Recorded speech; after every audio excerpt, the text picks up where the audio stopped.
Il s'est tenu ce 27 février 2024 à la mairie centrale l'ouverture de la 4e session dite budgétaire du conseil départemental et municipal de Pointe-Noire, patronnée par Madame la présidente du conseil départemental et municipal, maire de la ville de Pointe-Noire, Evelyne Titchel. Dans son mot d'allocution, le secrétaire général, M.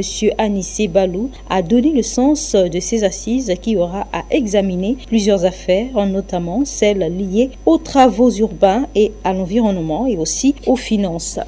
Les portes de l'hémicycle local s'ouvrent à nouveau dès aujourd'hui pour abriter les travaux de la 4e session ordinaire dite budgétaire de notre assemblée locale, qui pendant 10 jours aura examiné plusieurs affaires soumises à son examen.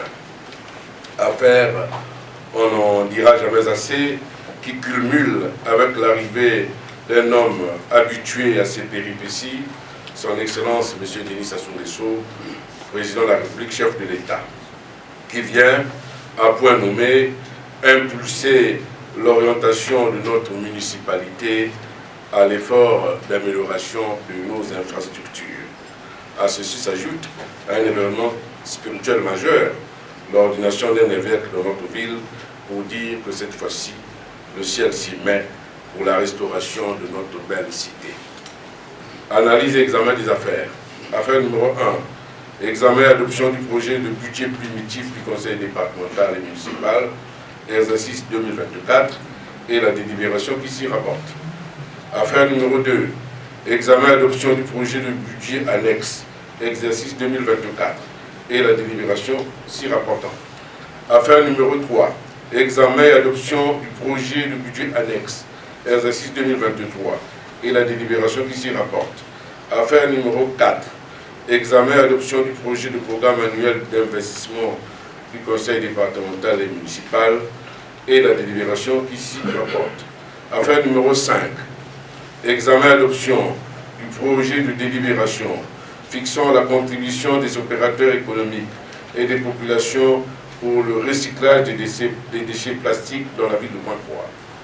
Affaire numéro 6, examen et adoption du projet de délibération portant interdiction formelle d'occupation des domaines publics adjacents aux équipements de santé, d'éducation et de sport à des fins commerciales.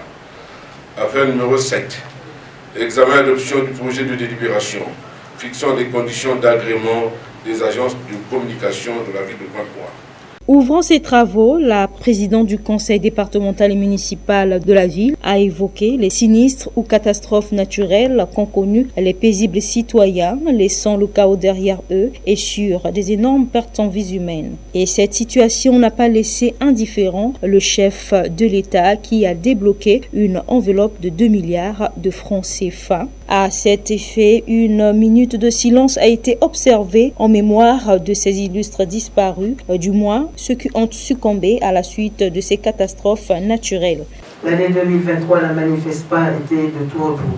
Elle ne nous a pas fait exemption de douleur, de deuil, arrachant à notre affection des personnes qui nous sont chères, tant au niveau des agents et cadres municipaux que celui de notre hémicycle local. Une commission de maximisation de recettes avait été mise en place en marge des travaux avec pour objectif affiché non seulement de procéder au recouvrement forcé, mais aussi et surtout d'effectuer le recensement de tous les contribuables à l'effet d'obtenir un fichier fiable susceptible de nous prévenir de toutes sortes de fuites des recettes municipales.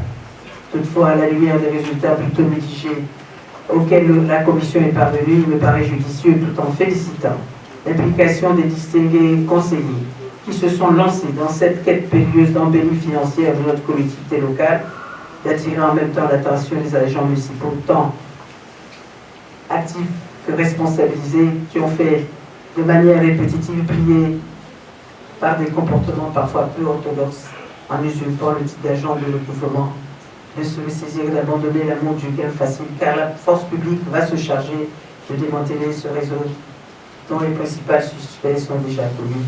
Un homme averti en bout de dit un adage populaire. Quant aux autres agents consciencieux, je vous enjoins à lever le cursus de la conscience professionnelle afin de combattre le poison du détournement de recettes, lequel fait le lit aux difficultés de tout genre qui émaillent le bon fonctionnement des services municipaux, tout autant qu'ils portent préjudice à l'avenir et à la prospérité de notre ville.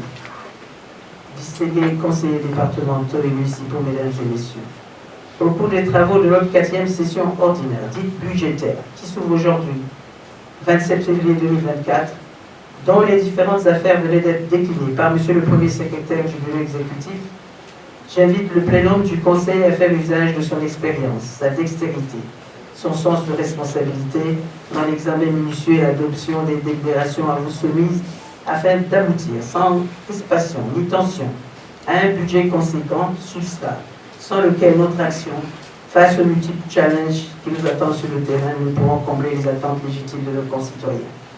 Notons que les travaux de cette 4e session dite budgétaire vont prendre fin le 7 mars 2024.